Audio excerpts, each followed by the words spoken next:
guys. Welcome back.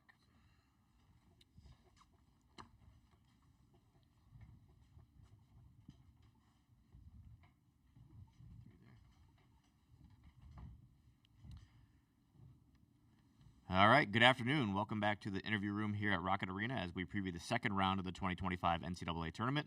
We're pleased to be rejoined by student athletes from the Alabama Crimson Tide, who will take on St. Mary's on Sunday at 6:10 p.m. Eastern Time on TNT. Please remember to silence your cell phones and raise your hand for a microphone to be brought to you. When you do ask a question, please introduce yourself and your media affiliation. And then please note that the recording of press conferences on cameras or on cell phones is prohibited throughout the rest of the NCAA Tournament.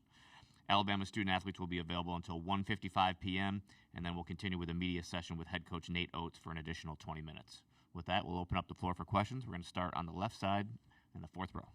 Hi guys. Will Graves, Associated Press. Grant, just yesterday, was the plan for you not to play? And what did you go to coach?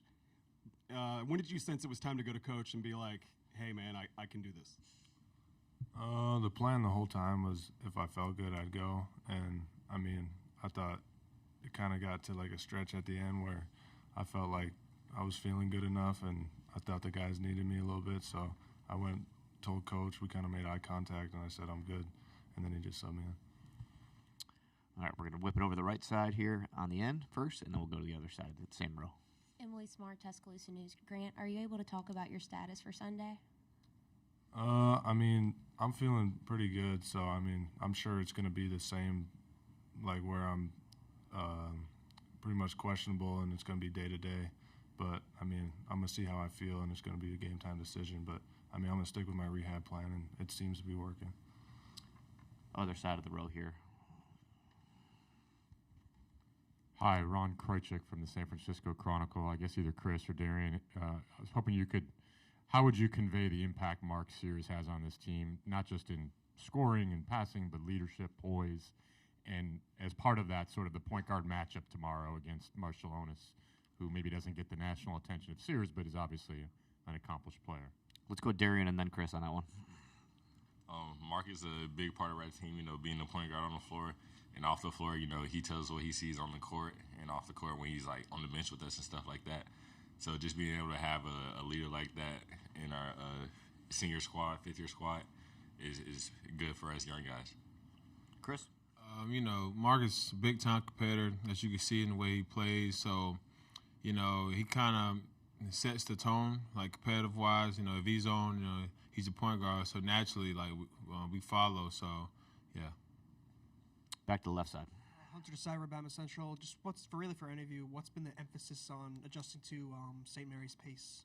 Let's go down the line. We'll start with Grant. Yeah, I mean, they obviously play a lot slower than us, so I feel like they're going to try to slow the game down. But, I mean, we saw it yesterday at the beginning of the game when they played Vandy, where Vandy pushed the pace early and they got off to a good start. So we're going to obviously try to play our game of basketball and push the pace on them. Chris? Yeah, like it's way more easier to play fast than when you're getting stops. So, the kids is focused on getting stops and, make sure we take care of the glass because they're a great offensive rebounding team. So the key is, getting stops and taking care of the glass, and it's easier to play faster when you're playing off stops. And then Darren. Pretty much what they said, getting stops and taking care of the glass. Obviously, the last team we played got one up on us on the glass. So just not thinking this team can come in and beat us on that. Back row, left side, guys. For all three of you guys, I mean, do you guys think y'all's defense gets overlooked because of the pace that you play at? And how would you sort of evaluate maybe how you guys are defensively, even maybe compared to last year? We'll start with you again, Grant. I mean, we definitely have our flaws defensively. I feel like the O boards, especially these last couple of games, have really killed us. But I mean, I think we do have a solid defense, and when we lock in, I feel like we're one of the best defensive teams in the country. But that's kind of been here and there. But I feel like now's really the time where we need to lock in fully and make every possession be the possession that's going to win the game, pretty much. Chris? Yeah, like Grant said, we definitely have our flaws. Like, we're not perfect, but we have all the capabilities. Like, we're long, we're athletic, we're fast, we're strong. Got a big cliff down there to anchor our defense. So, obviously you play fast, you get more possessions. So, there's more possessions for you to make flaws on defense. But, it's something we'll take care of in the near future. And then Darian. I definitely think our defense gets overlooked, with the pace we play at. And that's just one thing we got to show to y'all. Honestly, all the media talking about we don't have defense, stuff like that. Just something for us to prove wrong, honestly. All right, we're going to have two questions on the right side, guys. We'll start in the back. Justin Williams from The Athletic. Grant, obviously played a tough schedule in the SEC, but is there anybody comparable in terms of their slower pace and size that you guys have faced this season?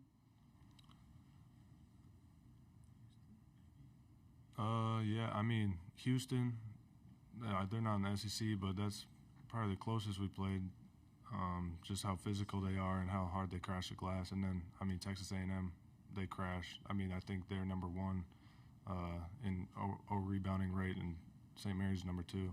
So, I mean, definitely those two teams. But I don't know if we played a team that has played as slow offensively and, try to really run the clock. Let's go to the third row here. For Grant, sort of a follow-up on my earlier question about Mark. Any example you can think of his game this year where his leadership, his poise, being a fifth-year senior, sort of helped carry you guys through a tough time? Yeah, I mean, I think it shows every game, just the way he starts, and when he's getting the ball out of his hands early in the game, I feel like the rest of the guards start to follow.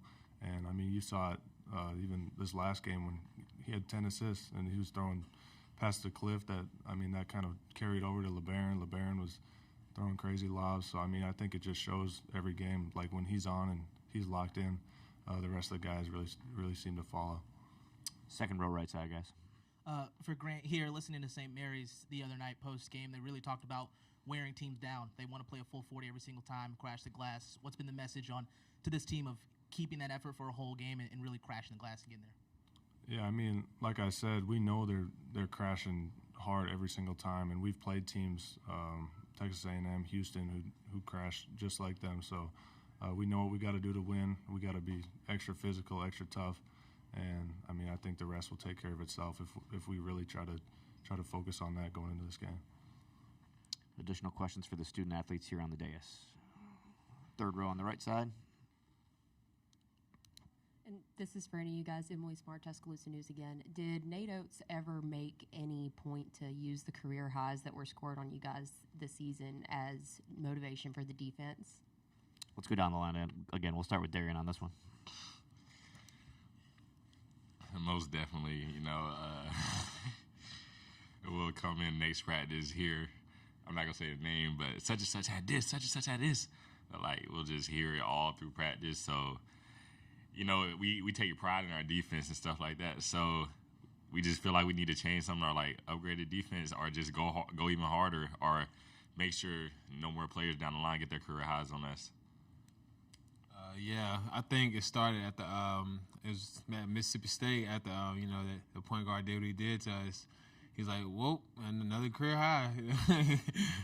But, yeah, it's been a theme all season. But, the big thing, we won the game, so you got to take it in perspective. And although you never want career highs, whether it's offensive rebounding, career highs, points, anything. But, yeah, it's been a voice all season.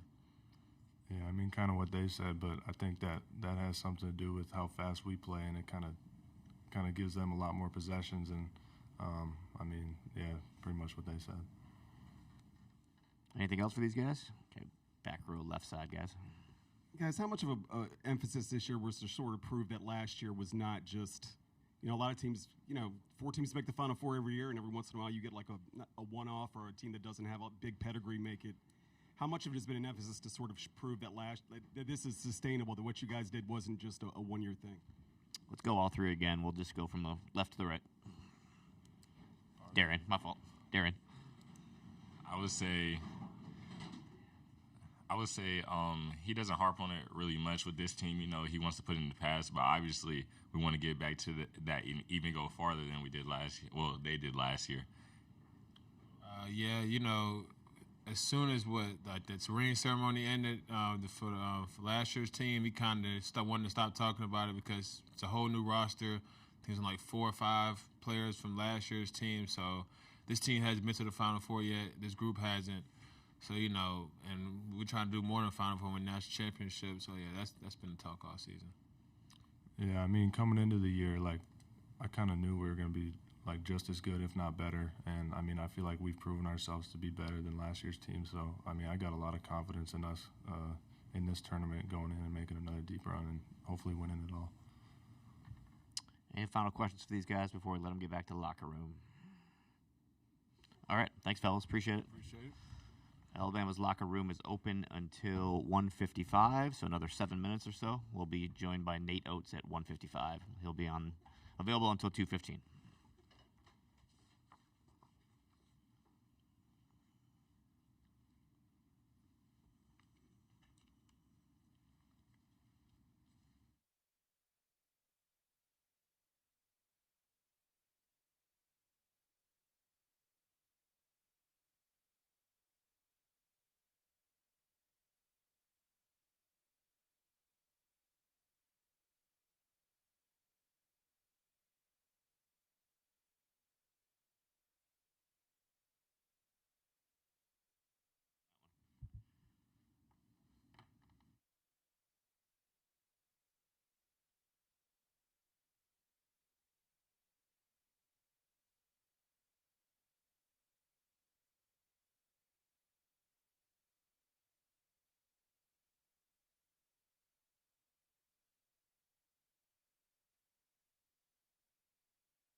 All right, welcome back. We're pleased to be joined by Nate Oats, head coach of the Alabama Crimson Tide. Alabama will take on St. Mary's at 6:10 p.m. Eastern Time on Sunday evening with the broadcast on TNT.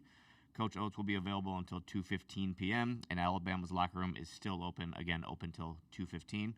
Coach, you want to start us out with an opening statement about tomorrow's game? We'll then go ahead to questions from the media. Yeah, they're good. I mean, I've watched enough film. This is going to be one of the tougher teams we played. They've got the number 2 offensive rebounding rate in the country behind Texas A&M. We've played A&M. You know, they do it differently. I mean, you know, it's like if they get in trouble with scoring it, they just go with the 2 bigs. I mean, they go 6'11", 7'1", and just kind of mash you on the old board. So, we did not rebound it very well at all against Robert Morris. So it's a little concerning.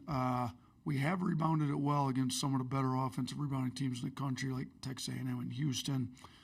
But there's been times we haven't rebounded it well at all. So I think defensive rebounding is going to be a big key. You obviously need to get them to miss in order to have a chance to defensive rebound. So our defense has picked up. It wasn't where we needed to be against Robert Morris. You know, we need certain guys to step up. They've got one of the best point guards in the country in Marshall Onis. You know, he's smart, crafty, skilled, back-to-back player of the year in that conference. I mean, there's good players in that conference. Shoot, and I don't know how many guys in that conference have been back-to-back player of the years, at least at the guard spot. So, you know, we're going to have to do a good job on him. We're going to have to do a good job on their bigs. I mean, they're a very good defensive team. They guard people well. They slow the game down. They're not interested in getting any kind of running game. So, and I don't know that you can really speed them up on their offensive end. It's hard to speed up Marshall Onis. He operates at his own pace. He's good. He's skilled. So, you know, everybody acts like it's going to be a battle of tempos. You know, I outside of gambling, and I'm not sure that I want to start pressing gambling. That's not really our style on defense. You may not be able to speed these guys up on their offensive end, but what you can do is eliminate 2 shots, 3 shots, and then all of a sudden you have a 25 to 30-second possession turn into a 45 to 50-second possession, turn into an over-minute possession. That's when you're going to have some problems. So if we can limit them to 1 tough shot as much as possible, and then off the defensive rebound, get out, and we will run. Everybody in the country knows we run, you know, but we got to make sure that when we run, we get quality shots too, because this isn't going to be an 80-possession game. Like, that's just not how a game with St. Mary's is going to work. So they're good, they're tough, but shoot, we're down to the round of 32, and most of the teams left, all the teams left are good. So we've played a lot of good teams. As a matter of fact, we played 13 of the 32 teams left. So, including ourselves, we're almost at half the teams we played. We've played a lot of very good teams in the SEC. So it's not like we haven't played good teams, but this team's good. So we have to be ready to go. Thanks, Coach. Let's start with questions on the left side. We're going to go to the third row first. Nate, Chris Easterling, Akron Beacon Journal. You talked about the physicality and handling, what you can do to handle St. Mary's physicality. Against Vanderbilt, it seemed like they really got into Vandy's legs as the game wore along. How much can your depth, you know, comparative to maybe even what Vanderbilt has, help you to kind of weather some of that, you know, being able to kind of come at them with waves of players? Yeah, I hope it comes into play. You know, they're not as deep as us, but they also don't play as fast as us, so they don't need to be as deep as we do. You know, provided Grant's healthy and he's planning on playing. We were trying not to play him, only play him in case of emergency, and Robert Morris was very good, and we needed to play him there at the end. So, you know, if Grant's playing and we got our full 10 guys that we've had, you know, Derrion looked good, I thought, in his minutes. Mo Diabate was good in his minutes. You know, I think 8 players this decade to have a double-double in under 22 minutes in an NCAA tournament game, which is pretty impressive. So, you know, Derrion was pretty efficient in his minutes. So we can get into our depth, and we may need it because they've got some front court depth. I mean, they kind of start with, I'm going to pronounce his name now, Morauskas, number 23, maybe that's right, but they start with him, very skilled 4, but they then go big with kind of, you know, their starting center moves to the 4, and they bring in a 7-1 guy. And so our front court's going to have to be good. deep because we're going to have to stay fresh on those guys to be able to rebound with them. So, yeah, I hope our depth comes into play, but they're a team that's kind of played with this rotation all year, and it's like their eighth man, I think, played 3 minutes Friday. You know, they're comfortable playing 7 guys, and, you know, we're going to play all 10 of our guys. Now, how much each of them plays, I'm not sure right now, but we'll definitely use our depth. I just don't know to what extent yet. First row on the left side, Coach. You kind of mentioned this in your opener, but you've had to adjust for slower opponent pace a couple times this season, but not in this short of a window. How's that kind of been emphasized so far? Yeah, I mean, honestly, like when we play these slower teams, there's not really an adjustment, to be honest with you. It's just we know, I mean, we're going to try to push the pace. They're not. We just can't let them get multiple shots on multiple possessions. Like, you know, the emphasis is going to be on rebounding. And if they're going to send their 3, 4, and 5 every time, you know, some teams will be afraid to get in a running match with us, so they'll send, you know, 4 guys back, 3 guys back. They're not. They send their 3, 4, and 5 every single time, pretty much no matter what. So if we can defensive rebound, we can get some runouts on these guys. So it's not as if we got to prepare. We got to rebound, and we know it, and we can't get frustrated with their slow pace. Which, again, I mean, we may be lucky to get over 70 possessions. We've had multiple games this year where it's been 80 possession games in 40 minutes. So, you know, they're probably comfortable playing closer to 60 possessions in a game sometimes. You know, they're a low possession team. They're very methodical. They're very deliberate, and they're very good at what they do. Like what they do really well. So can you take them out of what they do? I think some things maybe, but that's going to be difficult to do. You're just going to have to force them to take tough shots as much as possible and rebound the basketball. Like that's going to be a big thing is our rebounding. Third row in the middle, Coach. Nate, Ron Krychek from the San Francisco Chronicle. You mentioned Marshallonis. What do you think about that point guard matchup and sort of the contrast between him and Mark? And I'm also curious how much or what you remember about Marshallonis' dad as an NBA player. Yeah, every time I think of Marshallonis, I think of Sarunas, and Stephen, our SID, said Augustus. It's like, who are you talking about? Like, it's been Marshallonis in my head the whole time. His dad was really good. I mean, I loved watching his dad play. So, you know, he could really shoot. He's crafty, he's skilled, he's tough. I mean, I loved watching him play. Yeah, Augustus is good. I mean, he's talented, and I think you're talking about the matchup with him and Sears. I mean, Sears is a little smaller. Sears had a chance to score more points because we play at faster pace. If Marshallonis played in our pace, he'd probably score more points, but he's very good at what they need him to do. I mean, he finds those bigs on rolls. He carves you up in your pick and roll coverage. You know, we're talking about what pick and roll coverage you play on him. Like, there's no great pick and roll coverage for him because whatever you use against him, he's gonna exploit it to some point. So he's smart, he's tough, he's crafty, he hits big shots in big games for him, and he knows how to run their team, and it's hard to get him, you know, out of his rhythm. So I mean, you can tell he probably grew up watching a lot of basketball, watching his dad and all the NBA players play, and I don't know the kid at all. I've watched him on film, and I have a bunch of respect for him, but I think he's a really good player. Thanks, Coach. Third row. Chase Goodrow with the Tuscaloosa News. I want to ask you about the process of scouting the Vanderbilt-St. Mary's game on the fly like this. Is it something that really just confirms your advanced scouting when you take a look at that game, or does it put a twist on the scouting report? No, I mean, so we have 3 guys that kind of get the scouting reports together for Coach Adams going in, and then Coach Adams, once, you know, he moves on to it, he locks in with that guy. So going into the tournament, you know, we had Christian Pino get it together for Robert Morris, and then Ben Potts had already had Vanderbilt during the course of the year, so he took Vandy again, and then Brady Goka kind of got it ready for Coach Adams on St. Mary's.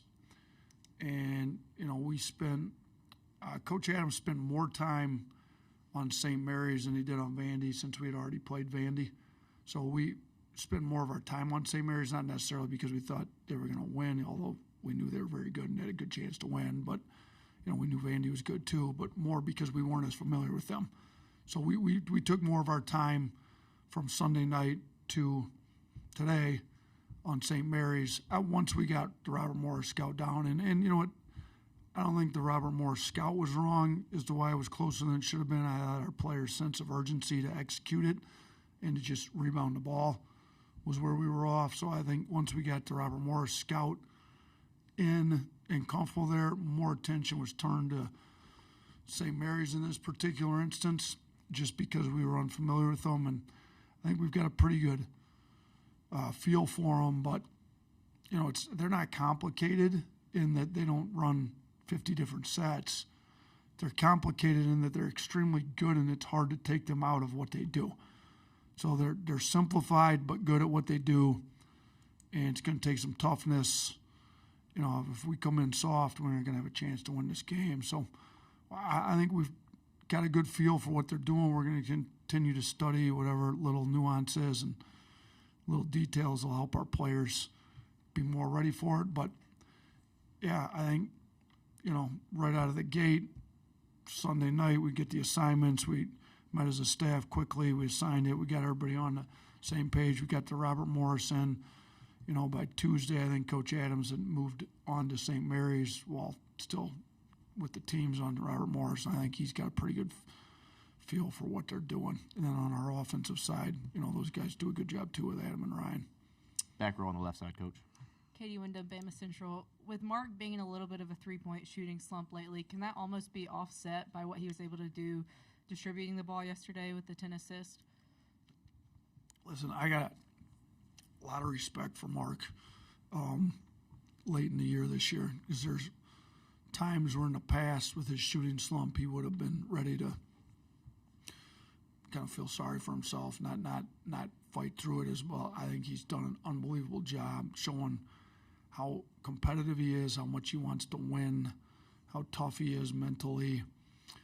Because, yeah, he's not making shots at the level that he's used to, but he still got his, like you said, 10 assists, which he got the ball moving. He only scored 3 points in the first half, never quit playing hard, stayed super locked into the defensive end, kept leading the team, and he ends up getting, whatever it ended up being, 20 plus whatever points. So to have 20-10 game, and the 3 turnovers he had were 3 travels, one of which he actually traveled, one of which he got tripped and fell on the ground, and one of which he did not travel. So, he really should have had 10 assists and 1 turnover on his 20-10 game. I thought it was a pretty impressive night for him. We need him to keep doing the same thing, because there's no guarantee, and we've tried to build this team with the expectation there's no guarantee that we shoot the ball at a high level. We've got to build the team to win when 3-point shots aren't dropping. Him getting downhill, getting to the free throw line, distributing the ball to our bigs, I think was big, and it's what we need to keep doing. Hopefully the shots start dropping here a little soon for everybody. Thanks, Coach. Back-to-back questions in the fourth row on the right side. Yeah, Coach, I asked this to Mark Byington the day before. He played St. Mary's about, is it easier for a slower-paced team to slow down a fast-paced team, or a fast-paced team to speed up a slower-paced team? He said what you said earlier, that the slower-paced team has the advantage in that regard. I'm good at asking dumb questions, so I'll ask a dumb one. Why is that the case? Yeah, I don't know if it's a dumb question. I would say this. It depends on how the fast-paced team gets their pace. Like, if you're a pressing, trapping, running team, I think you can speed the other team up. Now, it's like, what are you willing to give up on defense? Like, are you willing to give up open shots and layups and that to get the pace going? You can speed anybody up. I trap you. If I don't get a turnover in the first trap, you get a layup. Well, we could play 160 to 150. I mean, there's high school teams and JUCO teams I've seen, but I'm not comfortable giving up layups, open shots, gambling to get the pace going. We're going to try to be solid on defense and then run, and we play fast, not to just play fast for entertainment. I think it's the most efficient way to play fast, because early in the clock you can get great shots, and we want to take those. They don't want early shots. They play at the pace they do. And you'd have to ask, Randy's unbelievably great coach, why they do what they do. Maybe it's, what he's able to recruit. I don't know, but maybe they like to frustrate other teams at their pace. We can't get frustrated. So I don't think we're not even going to try to speed them up. We're going to play fast on offense every chance we have the opportunity to play fast on offense. Like it doesn't, maybe occasionally you can speed them up on or try to speed them up with we're not really a pressing team with a press or a trap or whatever, but it's not really what we do. We've never done it. We still get the number one tempo in the country, and we haven't really tried to speed anybody up all year on the defensive end, if you will. It's just, can you get stops, get the first rebound, and get out, because they are sending three, and I do think we have better athletes. So if they're going to send all three and we can get out, we can definitely get numbers on them if we can rebound. Now, if they're mashing us up on the old boards and they're getting all their misses, it's hard to run on them. So that's why just defensive rebounding, our guys tough enough. Can we get the first rebound on their misses to get out? That's going to be the key to this game. Same row, Coach. Justin Williams from The Athletic. Coach, you've been someone that's had his name brought up in other coaching openings and things like that. I'm curious what you thought about how Will Wade handled his situation this week. Yeah, you know what? I've gotten to know Will. When I was at Buffalo, I played him when he was at VCU. We obviously competed in the SEC and played him in a championship my second year. He had really good teams. I'll say this. I actually thought he handled it well, and I actually brought it up to somebody the other day. The noise is out there. Leaks happen, whatever. It's out there that he's getting the job. You may as well just address it with your guys. And here's the thing. When I was at Buffalo, and I took the Alabama job, none of that stuff came up till after the season. I was super great because I wouldn't have wanted to. So it didn't come up. But if it's going to come up and you've already been offered a job and you've come to some type of agreement or it's out there and it's leaked, I think he's got a way of being honest with his guys. And I think his players, obviously, with the way they performed in the first game, and I don't want to speak for that program, but from what it looked like, they're playing hard for him. He's got them in the right frame of mind. I personally, on my end, dealing with my players, I'd just rather be honest with them all the time. So what's the point of lying, trying to cover stuff up? If it's out there, let's just be honest. I was afforded a better opportunity. You guys helped me get there. And in their case, for those that got eligibility left, he's helping them get a better opportunity. I mean, there's rev share, there's NIL, there's all this. Those guys, whether they stay there for the next coach, whoever it is, the more they win, the better their NIL is going to get. Everybody's going to want help them out a little more. If they hit the portal or whatever, they're doing better. I mean, the further you go in this tournament, the bigger your name gets, the better your NIL gets. So it's win-win on both cases. Let's everybody be honest with each other. Let's play hard. Just because I'm not coaching here next year has nothing to do with how hard or how much I'm preparing to help you guys win the game this year. It would be what I would think something he would have said. But I thought he handled it well. To be honest with everybody, there's no sense in lying about it. We all get better opportunities the more we win. We got a saying in our program, when the tide rises, all the boats rise. In their case, when they're winning, everybody's winning when they're winning. Get time for one more on the right side here in the second row. If we get a mic this way. Hey, Nate, Will Graves, Associated Press. What made Grant such a good fit for you guys? We like playing spread, a lot of space on the floor, 5 out or 4 out, 1 in with, driving lanes open. And he's 6'11", skilled, plays better on the perimeter, can attack the rim. Great athlete. I mean, when we do different competitions, not on the basketball floor, I think he's got the best time in a shuttle run in the history of the NBA Combine when he did it 2 years ago. So, with the pace we play at, with how open we leave the floor, he's 6'11". They can go back and forth between the 4 and 5. He can attack the rim. Offensively, it made a lot of sense. Defensively, when we want to put him at the 5 and kind of really stretch the floor out, he can guard other teams' 5s well. He rebounds it well. I mean, shoot, he had a clip a couple games ago. He grabbed a defensive rebound, pushed it up, 1-2 dribbles.